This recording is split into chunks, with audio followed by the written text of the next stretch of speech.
mana barumsaa yoo multimedia isiniif dhiyeessa. Ashamaa akkam jirtu hordoftoota yoo multimedia kun Campus Life dha. Egaa akkuma beekamu Campus Life dhaan dargaggoota akkasumas immoo hawaasa yuunivarsiitii kolleejjii barattoota yuunivarsiitii fi barattoota kolleejjii akkasumas immoo hojjettoota yuunivarsiitii akkasumas immoo kolleejjii afgaaffii ni taasifna. Waa'ee isaanii ni gaafanna. Wantoota irraa baratamuu qabu irraa baranna. Maarree yoo multimediyaan guyyaa har'aa kana Haramaayaa irraa ka'uudhaan gara imala isaa gara Arsii taasisee jira.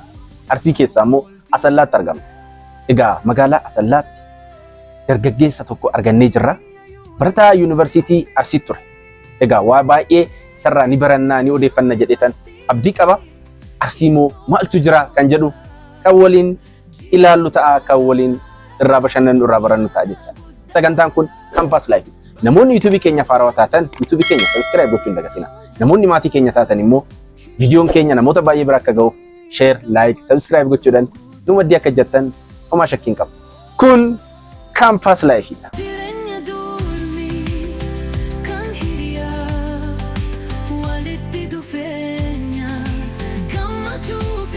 Jalqaba irratti dhugumatti akkan afgaaffii godhuuf gaaffii koo tole jettee asitti argamuu kan keetiif guddaa galatoomi. Isinis ulfaadhaa imala dheeraa imaltanii baabiiftuurraa dhuftaniit magaalaa jaalatamtuu Asallaa akkasumas immoo filannoo nu taasiftanii waan of hirtaniif guddaa galatoomaa. Akkasumas immoo hordoftoota keenyanis wal barime eenyu siin jedhu? Ani Umar Suleymaan naan jedhani. Umar Suleymaan eessa jiraata? Umar Suleymaan ammaaf asuma jiraata Asallaa magaalaa Asallaa jechuudha. Umar egaa har'a kan argamnus magaalaa Asallaa iddoo bashannana dargaggootaa keessattuu Aarduu bakka jedhamutti argamna. Magaalaa godina guddittiin Arsii Asallaadha. Asallaatti argamna jechaadha. Mee Asallaa kamiin ibsita? Asallaa kiinaan itti ibsuun Arsii keessaa Asallaan iddoo seena qabeessaa ka'umsa maqaa isaatti irraa eegaleetu iddoo seena qabeessaadha. Keessumaayyuu gaara Cilaaloo irratti argamuun ishii hawwatamummaa addaa akka ishiin qabaattu ishiif taasisa. Inni biraa immoo iddoolee bashannana garaagaraa magaalaa keessatti ni argamu. Magaalaa Achiris reef guddina irratti argama.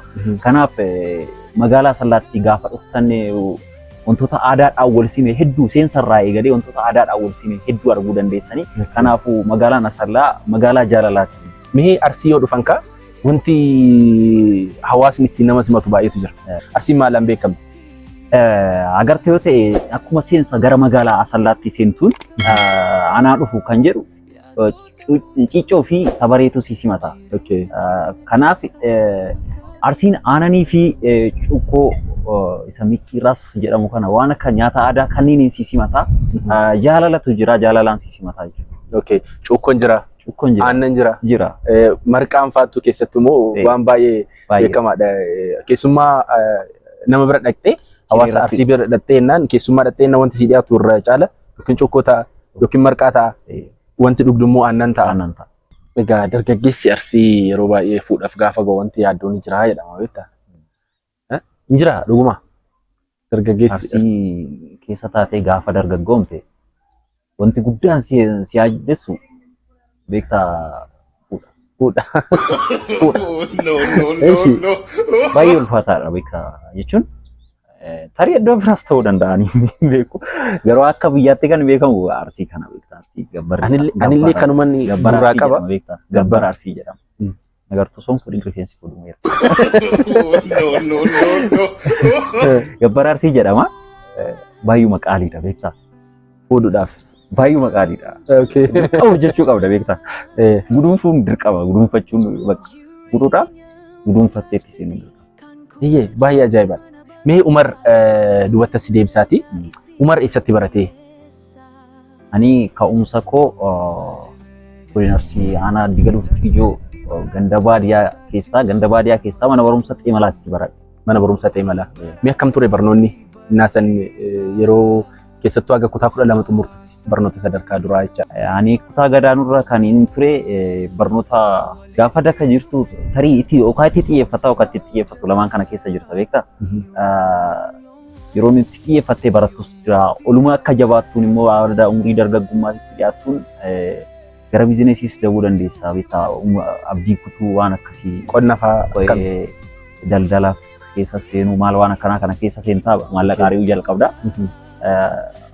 Maalumaafuu barumsas maatiinis itti si dhiibu waan ta'eef ni barataatis waan hawwitu jira waan ta'eef bifuma saniin mana barumsa sadarkaa lammaffaa immoo gara magaala Saaguree seenuudhaan achitti kutaa 9-10 mana barumsa Saaguree sadarkaa lammaffaatti kutaa 11-12 immoo qophaa'ina jedhama yeroo sanii mana barumsa qophaa'inaa Haacaaluu Hundeessaa yeroo ammaa Haacaaluu Hundeessaa jedhama. Mana barumsa Saaguree qophaa'ina Saaguree jedhama yeroo san jechuudha. Barnoota kee yuunivarsiitii xumurtee jirta. Yuunivarsiitii eessatti baratte? Ani kan yuunivarsiitii kan baradhe yuunivarsiitii Arsiitti baradhe. Yuunivarsiitii Arsiitti muummee manaajimentii baradheen beeku. Okay. Mee jireenya yuunivarsiitii egaa ka wantootni yuunivarsiitii keessatti daddarban baay'eetu jira. Mee yuunivarsiitii akkamitti ibsitaati? Kanaaf yuunivarsiitiin iddoo addaati. Gaafa keessa jirtu sittiin fakkaatu. Gaafa keessaa baate immoo iddoo yaadduudha baay'ee iddoo itti yaadduudha. Kana jechuun namoota baay'eedhaan wal bartaa hawaasa garaagaraatiin wal bartaa amaloota garaagaraa bartaa jechuun namoota baay'eerraa waan baay'ee barta. Barnoota kilaasii teettee barattu caalaa namoota irra jireenya namoota achi keessa jiraatan jireenya garaagaraatu jira waan ta'eef jireenya isaaniitirraa waan baay'ee waan baratu waan ta'eef kanaaf yuunivarsiitiin iddoo addaati. Egaa akkuma beekamu yuunivarsiitii keessatti wantootni nama mudatan baay'eetu jiru. Wantootni nama barsiisan, wantootni challenge nama godhan illee baay'eetu jira. Mee Umar yuunivarsiitii keessatti wanti isa mudatee beeku yookiin immoo agammaatti erga yuunivarsiitiidhaa bahees wanti inni irraanfanne maaltu jira? Ani erga yuunivarsiitiidhaa bahee wanti inni irraanfanne jedhee yaadu baay'ee mudannoo akkas badaas hin qabu. Garuu immoo ani jalqabaa yuunivarsiitii gaafan deemu xiqqoo duubatti erga yuunivarsiitiin waamee booda barumsa eegalutti jedhee duubatti barfadheen dhufe. Barumsi haa ho'u wanti jedhamu tokko jira. Barumsi haa ho'u wanti jedhamu tokko akkasiis osoo hin taane akkam akka ta'e beektaa ani yuunivarsiitii biraan ture. Geeddarriidhaan kan dhufe. Sababa jeequmsaa maal yuunivarsiitii Kaabaatirraa sababa jeequmsaa maaliin ani yuunivarsiitiin cufameera. Yuunivarsiitiin cufamee jennaan jijjiirraa deebanii lammata carraa kaasuu waan akkasii ture. Isaan deebi'ee dhufe. Gaafan dhufuu barattoonni na dursanii ji'a tokko akkas seenanii turan beektaa? Ji'a tokko seenanii kilaasis eegalanii kan inni eegalanis jiru beektaa? Gaafan kilaasii ramadamee maal jedhee achiif deemu ani gaafa gara daree deemu xiqqoo qaamaanis guddaadha xiqqoo. Siinerii fakkaata. Siinerii fakkaata. Siinerii qofa miti. Rifeensis waan deemeef beektaa? Barsiisaan fakkaata. Gaafan gara daree seenu na dursanii fiiganii daree seenan beektaa? Barsiisaan dhufe jedhanii.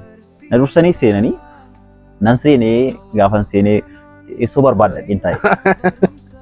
Teessoo barbaadadhee gaafa taa'e ofirra na lallaalanii barataa ta'uu koo beekanii hin baan deebi'anii beektaa? Ijoolleen hin baan deebi'anii. Naaf hin galle ture aggasees immoo ijoolleen natti himan beektaa? Barsiisaan isheen seenne waan jedhu jechuudha. Baay'ee ajaa'iba mudannoo ajaa'ibaati baasee. Egaa baay'een keenya yeroo ijoollummaa keenyaa wanti hawwinu baay'eetu jira. Keessattuu barnoota kutaa 1-4 keessa barsiisaan keenya yeroo baay'ee maal ta'uu barbaadda fayyadamee hin gaafatamu. So Umar yeroo san barsiisaan kee maal ta'uu barbaadda jedhee si gaafatee beekaa? Kuni beekamaadha ni gaafatama. Ni gaafatama jechuun kutaa tokkottis ni gaafatama kutaa lamattis deebiteetuma gaafatama. Baay'ee yeroo baay'ee deddeebi'anii si gaafatu beektaa? Wanti sammuu keessatti maatiin si uumus jira, barsiisaanis si uumu jira, kana taatu jedhanii obsi godhanii guutamtu jira beektaa? Kuma nama kamiitu doktora maal waan jedhamu kana guutaa beektaa? Maal ta'uu barbaada doktora? Garuu mootu dhugaa dubbachuudhaaf yeroo sanitti doktorri maal akka ta'e beekteetii miti. Kireeditii guddaa waan qabu. Kireeditii guddaa qaballeedha. Hawaasa keessatti hawaasichis waan guddaadha waan siimaniif. Akkasuma mootu hojiin isaa baay'ee guddaadha. Dhugaa dubbachuudhaaf. Kabaja qabu wanta lubbuu irratti hojjetu waan ta'eef iddoo guddaa qabu. Garuu mootu yeroo sanitti beekteetii miti beektaa? Kireeditii hagana gahu jetteetii miti. Doktora ta'uun barbaada maal jettaa? Isa ani hin daganne tokkotu jira beektaa immoo maal ta'uu barbaadda naan jedhanii Feera ta'uun konkolaachisaa jechuudha. Konkolaachisaa ta'uun barbaadan jedheen. Ara jijjiirri naan jedhe barsiisaan. Achuma konkolaachisaa ta'uun barbaada. Achi booddee galeen maatiitti beektaa. Isaan akkana naan jennaan konkolaachisaa ta'uu barbaada. Maatiin naan lolee beektaa. Maatii doktora tinjiri dhaqee ganama dhaqee barsiisa bakka geeddaraan jedhee geeddara doktora tinjiree doktora raaqabanii garuu mootu adaduma ol deemtuun wantoota hedduu baraa gaafa deemtu immoo hawwii kee jijjiiraan ni deemta beekta. Hawwii daa'imummaa qofaan hin jiraattu yeroo tokko tokko ni jijjiirta. Ergan ol jabaadhee booda mootu naannoo kutaa shan maal yoo ga'u walaloo maal nan dubbisaayyuu. Sanis hin cimsine garuu hawwii aartii keessa seenu. Hawwii aartii keessa seenu na keessatti uumamee ture. Garuu akkam ol deemtuun wantoota baay'ee tarii hin beekamu. Wanti sun immoo kallattii wayii na qabsiisee jira jechuudha. Egaa Umar akkan jechuun keessattuu waa'ee aartii kaasteenna yeroo baay'ee sooshaal miidiyaa kanarratti fa'aa wantoota tokko nan arga. Isteejiiwwan adda addaa yeroo liid gootu wantoota akkasii kunis amma fakkeenyaaf ogummaa barbaada.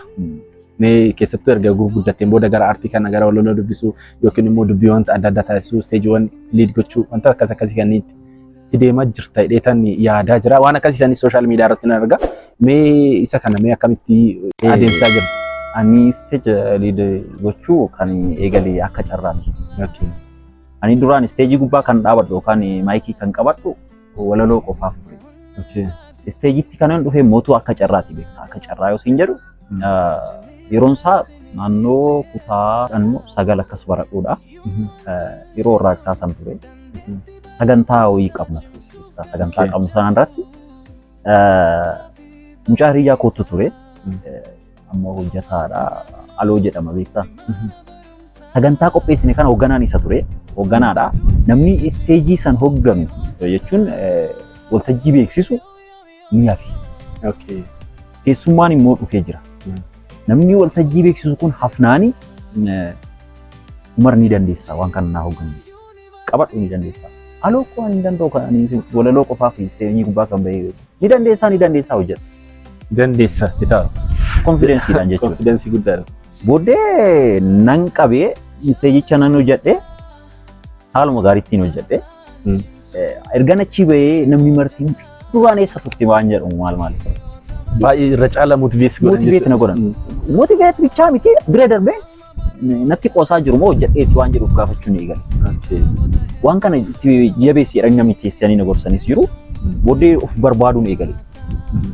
Of barbaaduun eegale wantoota akkasii deebi'eetti cimsuun eegale. Hojjechuu ittumaan fufee booddee immoo isteejiiwwan hedduu hoogganee jira.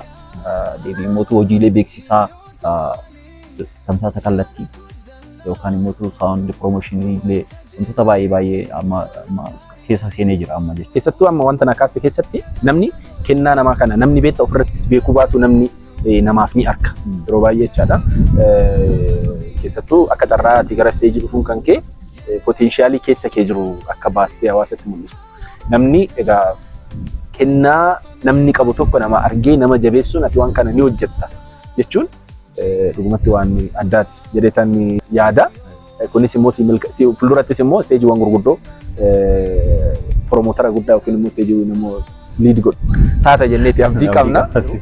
Namoonni waan baratanii xumuranii yookiin waan ittiin giraajuweet godhan namoonni baay'een jechaadha harki caalu waan ittiin eebbifaman saniin hojii irratti gaafa bobba'an baay'ee isaanii argitu. Kuni maalirraa ka'eetti sitti fakkaata? Fakkeenyaaf ati manaajimentii baratte egaa namoonni manaajimentii baratan yeroo baay'ee amma sammuu keenyatti kan dhufu manaajimentii baratte sammuu keetti kan dhufu jalqaba dhufee hooggansa wayii irra jiraachuu kee hoogganaa biiroo wayii yookiin hoogganaa dhaabbata wayii ta'uu qaba jenneeti kayyaan. Garuu immoo akkasii miti. Injiinaringis kan barate yookiin immoo manaajimentis kan barate hojiiwwan biroo irratti yeroo hirmaatan ni argina. Kuni maalirraa ka'eetti akkas? Inni kuni maaliif akka akkas ta'us naaf hin galu garuu beektaa biyya kana keessatti baay'een keenya mooraa erga seennee booda wanti barannu wal nu harkaadha. Baay'ee chaalenjii qabdi yeroo filannoo dipaartimentii jedhamu sun baay'ee chaalenjii qabdi. Namoota baay'eedhaaf waan ofii argee ibn bakka mari'atta. Hanga nama mariisisuu bilbiltee maatii mariisisuu waan akkasii keessa deemta beektaa. Inni biraa mootu dhiibbaan kana fidu immoo maal akka ta'e ani gama tokkoon kan yaadu yuunivarsiitii filannoodhaan deemta. Ramaddii siif kennamee deemta. Tarii wanti ati barbaaddu sun yuunivarsiitii saniin jiru ta'a. Gaafa kana immoo wanta akkasii san keessa seenta beektaa. Tarii mootu osoma wanti barbaadu wanti dandeetti ati irratti qabdu sun jiru jireenya keetii wal cinaa qabda beektaa. Jireenyi koo waan kanaaf na heeyyama waan jedhamu kana wal cinaa qabda. Fakkeenya yeroo baay'ee amma moora irratti yoo argite yoo dipaartimentii filatan carraa hojii bal'aa kan qabaadha. Kamtu carraa hojii bal'aa qabaadha malee ogummaan koo eessa bira jetteeti miti kan baratu. Baay'een keenya yoo fudhannee jechuudha. Kanaaf carraa hojii bal'aa filattee ni dhaqxa. Garuu mootu erga baatee booda wanti barattee fi wanti hojjettu walitti. Kanaafuu yeroo baay'ee dipaartimentii yookiin immoo barnoota barannu kan filannu keessa keenyatti fedhii keenya keessa keenya waan perform gochuu dandeenyu irratti osoo hin taane gabaa jiru irratti. Gabaa jiruu fi rakkoo jiru irra ilaalta bakka. Kuni dhiibbaa guddaa qabaata. Dhiibbaa guddaa qabaata. Keessattuu ati mee sumatti deebinaati manaajimentii maaliif baratte? Kuman siin jedhe tokko carraa hojii banaa ni qabaata jedhameeti yeroo san. Deebii mootu kallattii biizinesii keessa seenullee waan barbaaduuf manaajimentiin ani baradhu biizinesiidhaan wal qabata. Kanaaf achi keessa anaafis gaariidha kan jedhu carraa biraarra isaa filadhe. Carraan jechuun anaan kan wal fakkaatu baay'ee illee nagarree hangan laaletti waan jiru keessa ana wajjin xiqqoo ni deema jedhee illee kan yaade sanii sanuwaaf. Baay'ee gaarii waan bareedaa kaastee baasee. Keessattuu barattoonni yuunivarsiitii yeroo dipaartimentii filatanitti dipaartimentii kana baradheen ittiin qacaramaa jedhaniitu baay'een ittiin qacaramna yookiin immoo ittiin hojii argannaadha kan yaadan. Baay'een namoonni tokko immoo barnoota kana yoon baradhee hojii dhuunfaa kan kooti. Even ati biizines manaajimentii barachuun kan kee jireenya kee fuulduraatti waa'ee biizinesii irratti hojii waan hojjettu irratti barnoonni ati baratte kun si fayyada jedhetan yaada. Kanaafuu hojiin argadhaa irratti qofa osoo hin taane dipendi ta'anii dipaartimentii filachuu kan qaban fedhii keessa isaanii waan ijaarrachuu qaban sanarratti hundaa'uu qaban jechuudha. Mee Umar iddoowwan yuunivarsiitii keessatti maqaa isaanii beektu. Garuu iddoo isaan beektu maqaa kan beektu yuunivarsiitii keessatti stiil kan baate maqaa kan beektu iddoo isaa kan hin beekne maali? Maqaa kan beektu iddoo inni jiru kan hin beektu. Akkasitti hin beeku garuu jechuun ni haasa'ama. Iddoon ani beeku amma fakkeenya iddoolee maqaan beeku jiru. Jechuun isa bira darbeen gala waan ta'eef nan beeka iddoo isaanii. Iddoo isaanii ni beekta. Maqaa isaaniis iddoo isaaniis ni beekta jechuudha. Kanaafuu yuunivarsiitiiwwan keessa amma fakkeenyaaf maqaawwan tokko siif waama yoo wanti dursitee ati hin beeku hojjette bakka kana hin beeku garuu maqaa sana hin beeku hojjette sin gaafadhu beektaa iddoo kana jedhee garuu iddoon ati maqaa isaa beektu garuu iddoo isaa hin beekne. Mooraa keenya keessatti amma mooraan keenya iddoon akkas dhukkataas hin qabu. Gamoo afur qofaadha kan achi keessatti argamu. Iddoon dhukkataan akkas bal'aa mooraaleen haarawaa ture garuu yaa ammatti tarkaanfatee jira. Garuu iddoo akkas dhukkataa hin beekamne hin jiru. Keessattuu jechoonni yuunivarsiitii keessatti fayyadamnu baay'eetu jira. Teenshin booksiin jira Arsii yuunivarsiitii keessa? Jira. Teenshin booksii jechuun maal jechuudha? Golga namni biraa akkasii nagarre tikeetii qofa keessatti dhokatu jechuudha golga. Okay, golga. Cover of gootee itti cover of gochuu jechuudha. Of dubbistu itti dubbistu jechuudha. Teenshin booksii. Silleeyyish jechuun maal jechuudha? Silleeyyish iddoo silleeyyish jedhamu jira. Silleeyyish. Jira iddoon silleeyyish karaa mooraadhaa gara keessaa ni galta. Ni deemta. Iddoo dhiiraaf shamara fa'aa taatee deemta. Fincoorraa iddoo itti gortee gara doormii dhiiraa deemtu jechuudha. Isaan gara doormii isaanii goruu ati immoo isaan irraa gortee gara doormii keessii gaafa iddoo itti dabartudha. Iddoo akka riqichaa itti jira. Iddoon sun ammoo silleeyyish kan jedhamu iddoo sanidha. Silleeyyish yoo siin adda bahu daandiitti shamarri fi dhiirri gara tokko goranii ittiin deemuu hin dandeenye jechuudha. Yoo sirraa adda bahu nama raraadha natti tolu. Silleeyyishiin Arsii yuunivarsiitii keessa ni jira jechuudha. Ni jira.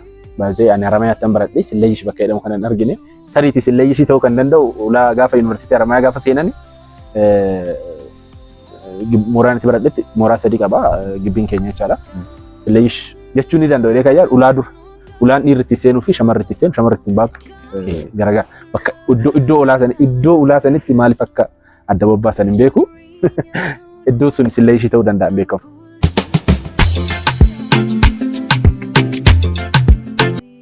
Tole mee egaa ati mooraa keessatti osoo harka hin dhiqatiin kaaffee seentee beektaa? Maal? hanqina bishaanii. Bishaan ni baddi. Ni baddi. Okay. Baay'ee siin badu garuu nu bira akka mooraa biraa gaafa dhageenyu yeroo tokko ni bada gaafa badeema seenta. Seentaa nyaata. Okay. Kan dhuguu gaafa rakkatu jiraachuu danda'a waan ta'eef seentaa nyaata. Okay, gibbii keessatti egaa yeroo baay'ee wantootni namni ittiin qabamu yookiin immoo teenshinii guddaa keessatti seen fireeshii fa'aa ta'anii to'i yoo shokoksan fa'aa duuba ofirra magaragaltee jennaan barsiisan nama qorfaanti korrojeerta yookiin immoo barnoota qormaata garagalchiteerta jedhamee to'i mallattaa wantoota akkas akkasii sun. Si mudatee beekaa?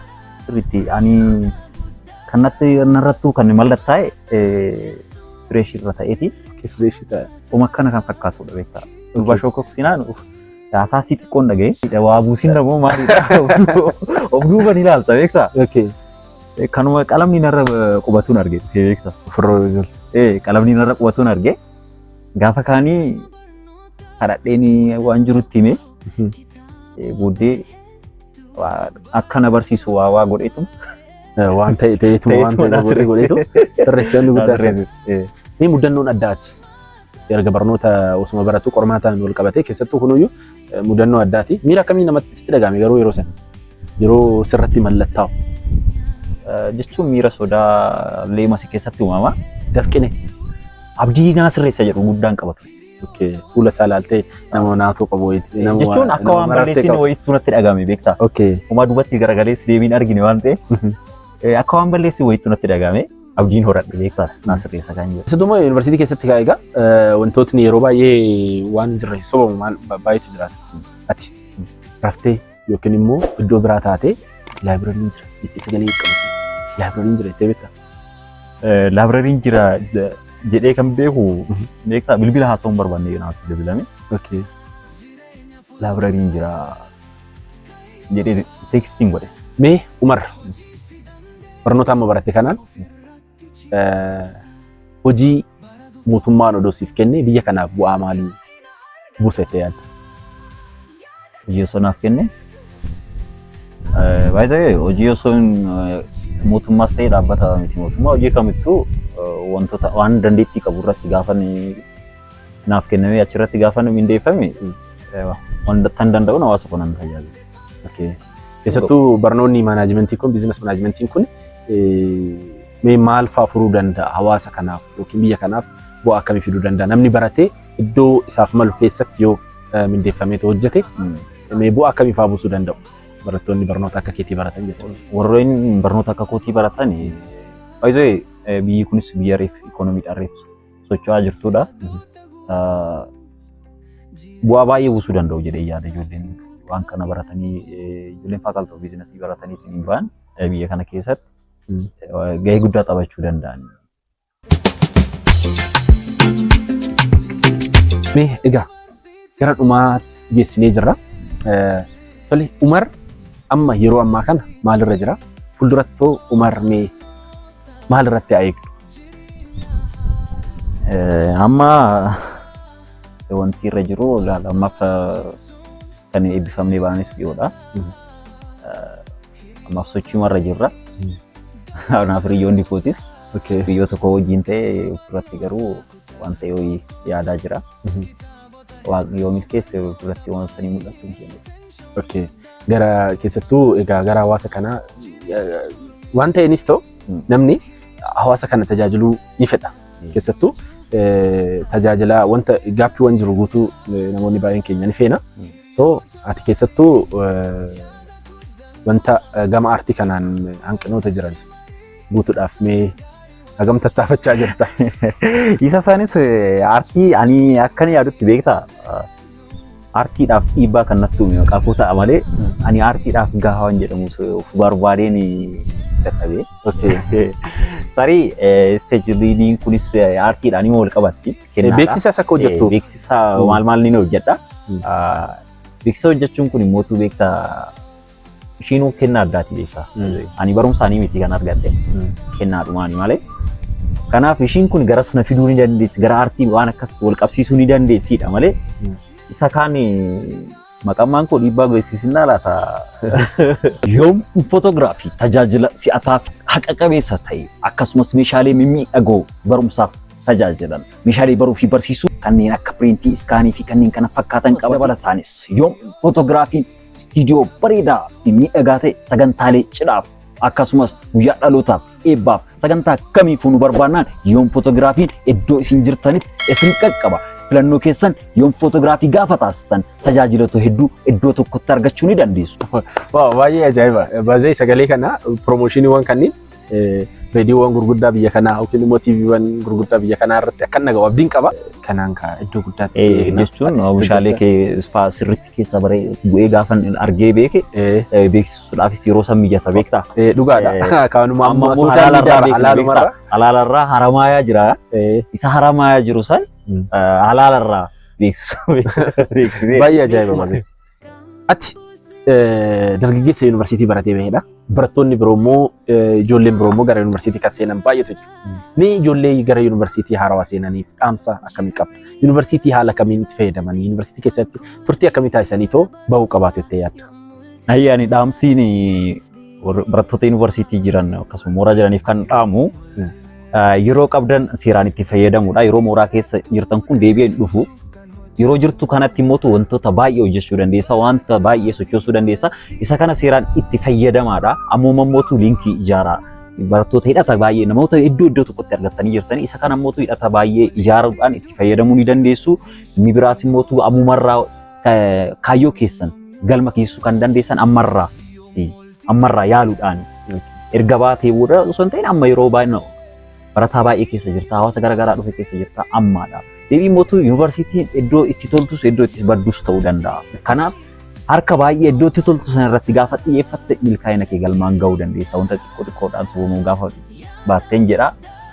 Baay'ee ajaa'iba. Baay'ee egaa barattoonni gara yuunivarsiitii reef seenanii yuunivarsiitii jiran akkasumas immoo yuunivarsiitii seenaaf kaayyoo qaban ergaa kanarraa waan baay'ee hubatu jedhetan abdii qaba. Kun kaampaas laayifiidha. Namoonni yuutuubii keenya faarawaa taatan yuutuubii keenya sabskiraayib gochuu hin dagatina.